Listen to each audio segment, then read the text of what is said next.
Hey everybody, welcome back to the channel. I'm Satoshi Shawn and glad you're here. You are at the Cryptopolitan, your one-stop shop for all news when it comes to cryptocurrency and blockchain technology. If it is your first time here, please hit the subscribe button and the bell for notifications. Try to get news reports out to you every day, weekend report as well, and coin analysis, which I think I'll be putting one up today. I'm probably going to go over Dash or Monero. Um, but that aside, please crush the like button. Really, really helps us out with YouTube's algorithm. Let's jump into the news. Head over to the Cryptopolitan, where we have all of your news and easy to find sections, whether it's Bitcoin, um, altcoins, regulation, price index, which is our coin analysis and price analysis. All the big ones are there. Scams, events, which, like I said, there's not a lot of events going on because of the sheltering in place, but whenever those pick up, we'll be sure to put them up there for you. First thing is just that Coinbase volume and basically overall volume has really picked up, even with the COVID and with traditional markets tanking. I really think Bitcoin has stepped up, um, which also goes into there's another story I'm gonna go over on it. As a store of value, it really has bounced back. Um, Hawaii, which we did a story on this a couple weeks ago, they're a U.S. state, so this is a big deal. They opened up a digital currency sandbox, and it is open and being used now. Central bank cryptocurrencies are being explored there. Everything from cryptocurrencies to virtual currencies, digital currencies, whatever you want to call them. They're all being used there. The trial run's going to last 2 years. It's a very big deal, like I said, because it's a U.S. state that is incorporating this and using cryptocurrency, digital currency. So that is a big step. Um, like I said, we will be watching it. We have been watching it because we're doing a second story on it. Um, this, I think, is an important story because Bitcoin is safer than a lot of assets, especially with the volatility of the market, um, kind of bringing everything into perspective. And if you go back and look at the my video I did on the halvening and also the one a couple of days ago on the Italian bank um, that is starting to trade Bitcoin directly to its customers. Uh, I think Bitcoin has really moved out of that crazy internet money that people don't understand to something that is not super. I mean, it is volatile, but it is not anywhere near risky or looked at the same way that it's only used for illicit activities. It's only used for buying drugs and hookers and all that stuff, stolen goods. It's not looked at so much for that anymore. It's being looked at as an actual viable investment.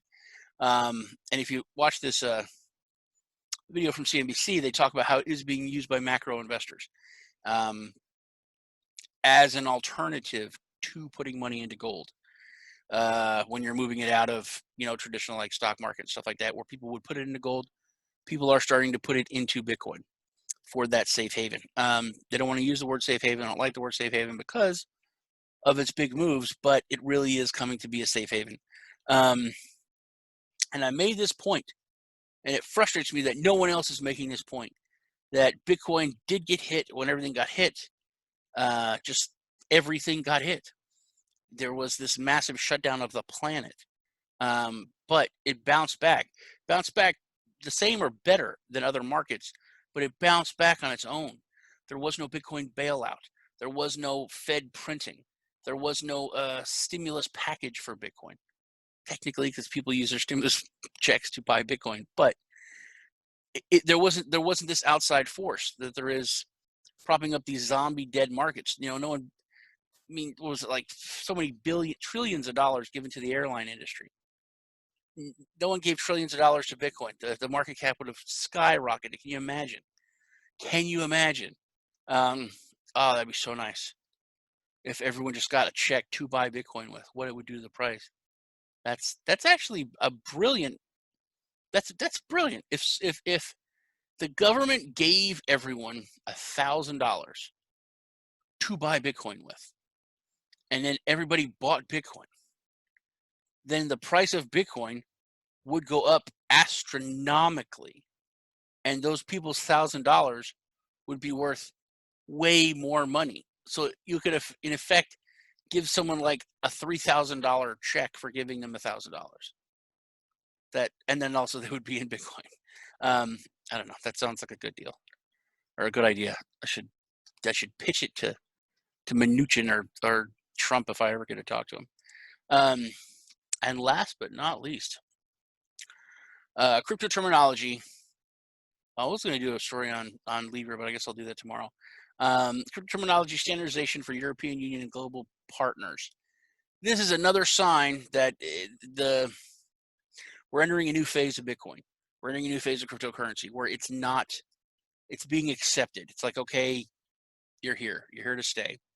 In response regarding the crypto-related regulations of the European Union and the World Federation of Exchanges, this is the big one, the WFE, they've requested clarity on digital assets and crypto assets categorization. So basically, they want a uniformed, kind of a uniform code, uniform words, not words. What is a good word for words?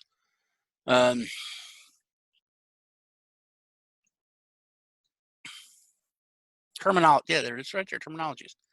They want uniform terminologies for everyone to understand. So I think this is a huge sign that all these legacy institutions are finally, okay, you're here. You're not just a pain in our butts. You're not going away. We're going to have to accept it. We just want to know what to call you. So good signs. Things are looking good. Things are looking up. Price of Bitcoin shooting up. Happy week. Things are looking good. It was good hanging out with you guys. I'm Satoshi Sean, and I look forward to seeing you all in the next video.